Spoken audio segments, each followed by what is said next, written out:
السلام عليكم ورحمة الله وبركاته. الحمد لله ثم الحمد لله وبه نستعين على أمور الدنيا والدين وعلى آله وصحبه ومن تبعهم بإحسان إلى يوم الدين. أشهد أن لا إله إلا الله وحده لا شريك له وأشهد أن محمدا عبده ورسوله أما بعد.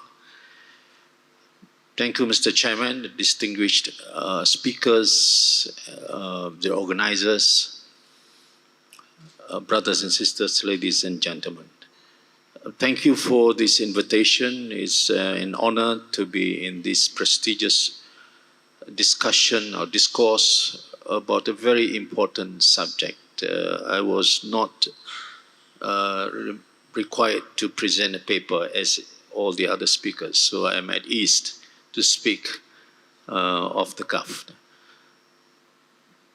The idea of nation building of Malaysia, since we struggled through independence, was quite a unique experience as compared to many other nations. We were basically, way back in the 15th centuries, a nation of the Islamic sultanates, which has been existing in various parts in the corner of this world. You have the Malacca Sultanate, you have the Aceh Sultanate, Banten, the Fatani Sultanate, Sulu, Champa, Banjarmasin. All these were connections of what we call the Nusantara, the Malay archipelago. As history was decided, there was this era of colonization. And the Malay, or they call it the Tanah Melayu, the part of where we are now. We were colonized in 1511, and then we went down the road for almost 447, if I'm not mistaken, of colonialism by at least 5 countries. We have the Portuguese. We were also colonized for some time by the Dutch, and then came the British, and then came the Japanese, and we had 14 days of what we call the Bintang Tiga. The communists came in, and the British came back. And in 1957, we got independence. But before independence, there were a debate, engagement with the colonizers. As you know, colonizers act the way they want, that they want to have everything that will not only benefit them when they are colonizing, but beyond that. The post-colonizing era also came, and that's why the negotiation between the independence struggle was reading that while we definitely want independence, the colonizers had determined some preconditions on us. That when they colonized this land, they invited the other people from outside to come in to actually serve their interest. So the British came and they developed the whole system, the economic system, the legal system, the administration, and they started to get these people outside from India, mainland China, to serve the needs of the industries that they created. And that went many years, to the extent that the generations after that established themselves in the soil with this, then a new situation of a multi-racial, multi-religious scenario. When the negotiation of independence came about to the climax of actually writing down a constitution which was commissioned by the colonial, which did not actually involve any of the local leaders. It was all foreigners. We have an Australian, we have Indians, we have Pakistan, we have the British. They were writing the commissions, the constitutions. And of course, before that was done, there were concerns among the locals, especially organizations among the Malays. Now, I'm trying to be very, very short in this because we're going to touch on this subject, but the process has to be correctly presented in a perspective. Now, the local organizations, the Malays, who are almost 100% that was Muslims, they were making this debate about how do you make sure that the interest, the dominance, since we are so-called the sons of the soil, can be secured and ensured. So they were pushing a lot of things to this commission to write the constitution, and with a couple of months, almost a year or so, writing the constitutions, then the clauses, the provisions came in. And that is still now, you can read it, the constitutions, they call it the Federation Constitution. The clause that gives this very significant assurance of a multi-religious, multi-racial country. It was endorsed. We had the provision of, in the Constitution, of provision number 4 and provision 11. Number 4 is about provision of the Islamicity of this country, that Islam is the religion of the Federation. Article 3, sorry, it's not Article 4, right? Article 3 and Article 4, that people has the freedom to practice a religion in peace, but they cannot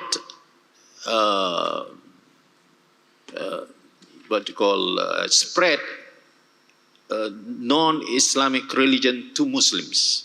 That's Article 4. But we have another article, Article 11. You know, it says that they are free to practice religion.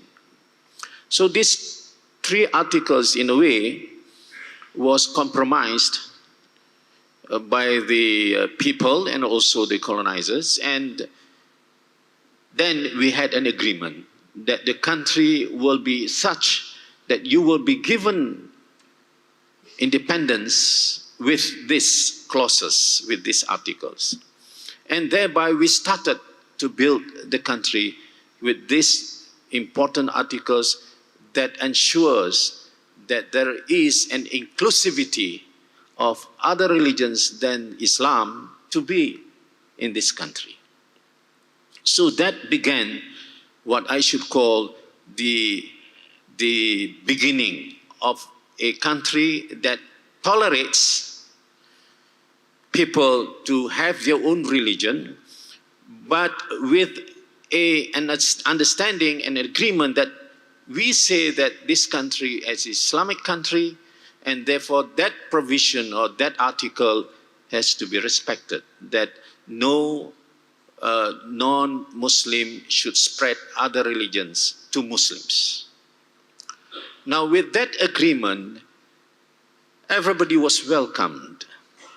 As a matter of fact, if you know the map of Malaysia, we have the northern part, we have Perlis, we have Kedah, the Kelantan, this is the northern region. There was already a lot of Buddhists who were there, And they were having their own temples and whatnot. And when we got independence on that year, 1957, we had this demarcation of the border of Thailand and Malaysia. And when it was declared independence, that was the border that we agreed. And therefore, the people who already resided in this part, we say that you are citizens. We gave them what we call the Josolai. That was the compromise. What is Josolai? We give them citizenship, irrespective whether there are a Malay or non-Malay. Since you are born after the independence, you are automatically, you get your citizenship. So everybody was here with a warm welcome, with an intention that we should live peacefully, with the idea that this nation has to be shared, with the intention that this can be a model country. And therefore, we move on that. There was a skirmish that happened in 1969. We are not denying this history, because more of an economic situation that pushed this riot, the communal riot, famously the 13th May of 1969.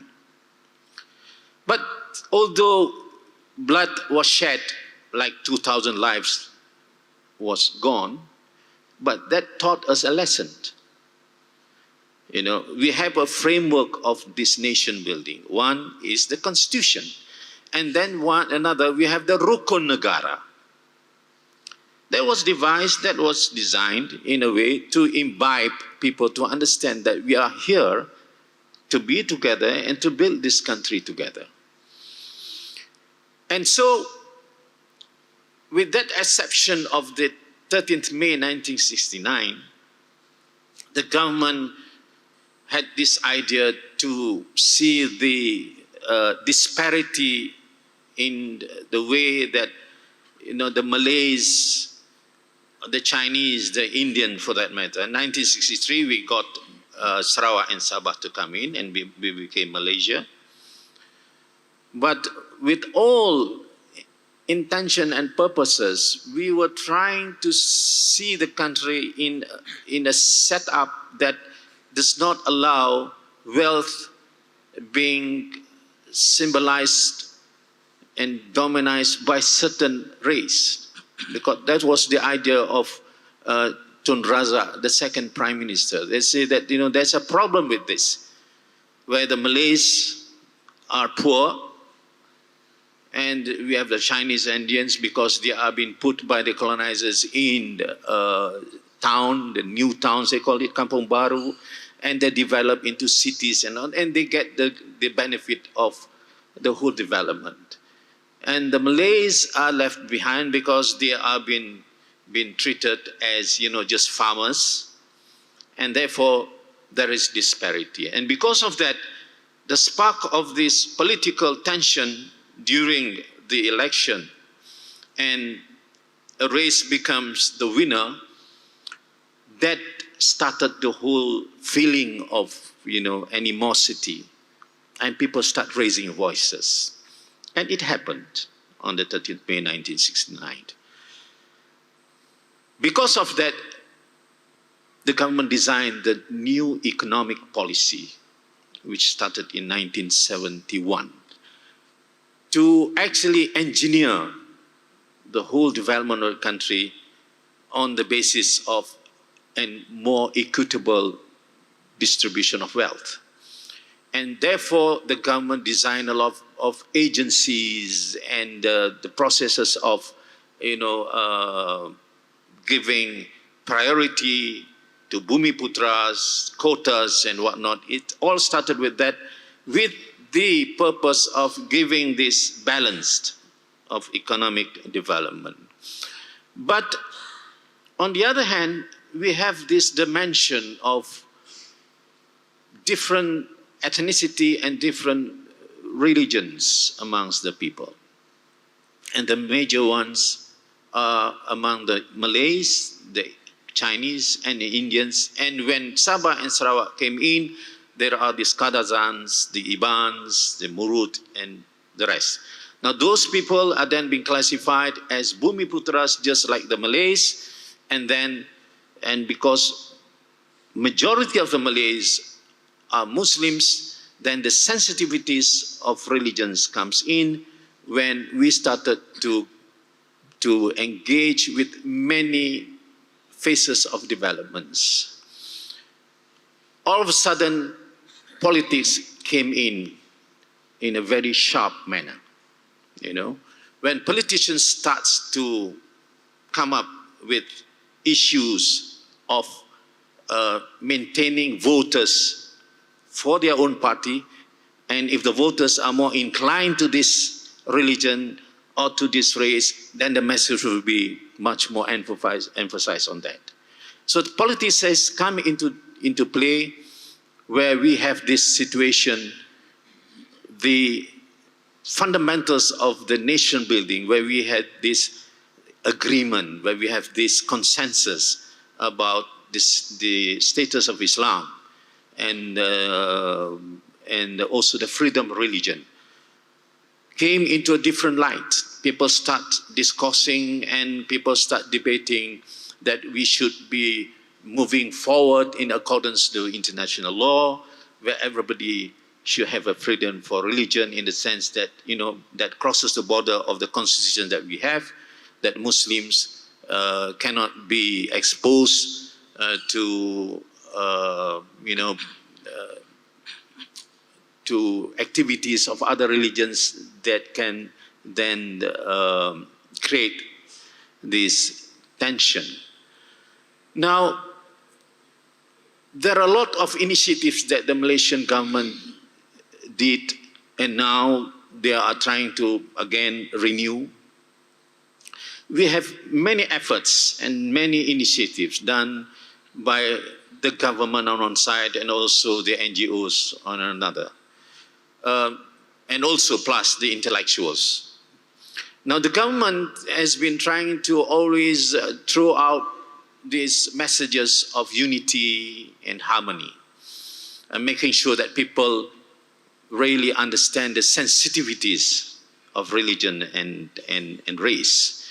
So we have from way back Dr. Mahathir, when he was then the Prime Minister, he came out with this look is policy, but that was more of the social economic development of the country and looking away from the West.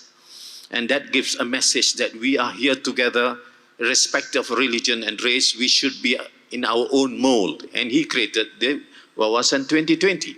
And there he quoted, we develop in our own mold. You know, acuan kita sendiri, he called it. And that moved on. And when Tun Abdullah Badawi came, then he came out with this Islam Hadari, this civilizational Islam, which also expounds this message of that, you know, Islam is at peace with everybody, that we should design this country in a way that we can develop a unique civilization that was done by the Prophet, and we could create a model for Malaysia and pick up the essence of civilization of Islam and make it a frame for the whole country. With a lot of debates, of course, and there's always a dimension of politics inside, but then we moved on and we came with Najib Razak. And he expounded this wasatiyah,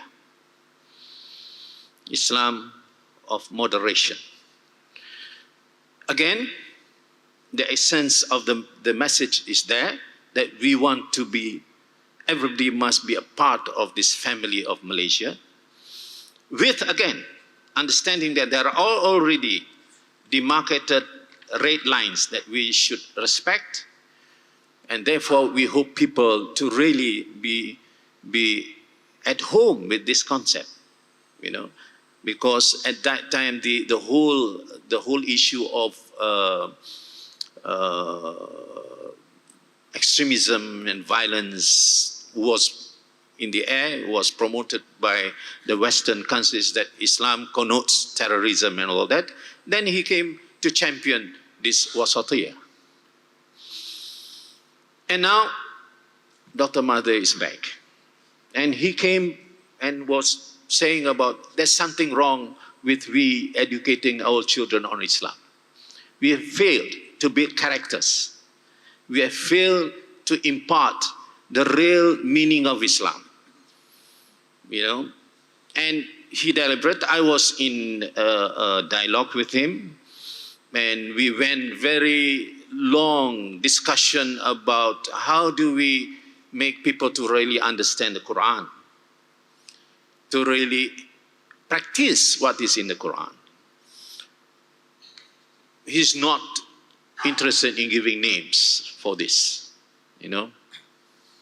So I said to him, no names, Dr. Mahathir, now we work. So with those kinds of phases that we are having in Malaysia, putting aside, I'm not going to go into the international level where we are always calling for, you know, really fighting not against the so-called terrorists as been designed or phrased by the West, but this idea of Islamophobia, you know, looking Islam in a negative way, trying even a propaganda against Islam. There's another debate at the international level. But at the Malaysian space in politics and religious civil movement, I think the tolerance is there generally. There are instances like the latest one of the temple issue of the Hindus. There was an incident. There were a couple more before that. But I think as a whole, Malaysia is intact. I mean, there is a feeling of safety generally, you know. But of course, we are always concerned that there are elements, there are people who still wants to persist. That, you know, we should not have this kind of things that we have agreed upon. And they start abusing this freedom. They use the social media. Now, social media has been the deciding direction of the public. As the speaker is now, professor was telling about intellectuality and knowledge as a friend. Now, fake news and interpretation and misunderstanding has become the deciding factor. It goes through your whole handset. And it's so difficult for us to control, saying that this is not true. So the tolerance has been challenged. The whole idea of religious tolerance, racial tolerance has been challenged by this kind of new way of communication. Let me just, I've got probably 5 minutes or so, am I correct? Okay. The role of religion and peaceful coexistence. We feel so comfortable in saying that religion now is even more so relevant to the whole of humanity. The idea of interfaith dialogue, interfaith discourse is most welcome. I think there's a lot of initiative being done in Malaysia by civil societies and by intellectuals. But does it seep down to the people? Does it been translated into communities? That's a big challenge, you know. We have 6,400 masajid, mosques, and 17,000 suraus. I personally talked to the people who are actually managing this institution, which is very important. The only complexity is because all mosques are in all states, which is directly under the rulers, except for Kuala Lumpur and Penang and Melaka and Sabah and Sarawak. But when you touch the masjid and the surau, it's under the, the control of the Islamic councils, and it's under the control of the sultans. With that little bit of complexity, still the message is this. I call them, look, the smallest base for a community, for a Muslim community, to actually educate tolerance, educate peace, and give the correct understanding of Islam, and develop a proper, correct understanding of Islam, will be these institutions, the masjid and the surah. Now, because we have not approached these small institutions all over the country, then we have this gap between a forum like this, a discourse like this, will only be with us. It remains with us. It may be possible, but it may be difficult also to talk to the policymakers, the people in the parliaments or in the state assembly, because they have some interests, other interests more important than what we are talking now. But still we can engage with them. But to me, this tolerance has to become like a bottom up. The communication must go down, and we have to engage with people on the ground, because that's the arena where the translation of tolerance and peace will actually happen. We may have political disputes and people fight and campaign, and then you shake hands and you get your part of your allowance and all that. Then we are peaceful, and we don't quarrel and box each other, do we? But the people on the ground, they actually act. They actually translate. So the role of religion has to be very much on the ground. The understanding of what Islam is about, the understanding that Islam relates to your life, your attitudes, your thinking, your emotions, has to be there. I'm not going to define what religion relates to peaceful coexistence that will be deliberated by the other panelists, but I'm giving you that scenario of Malaysia, that we need to move on. But the challenges is an uphill task for not only among us as probably the intellectuals, not only among the civil societies, not only among the politicians, but more so on the leaders on the ground. Thank you so much. Assalamu alaikum warahmatullah.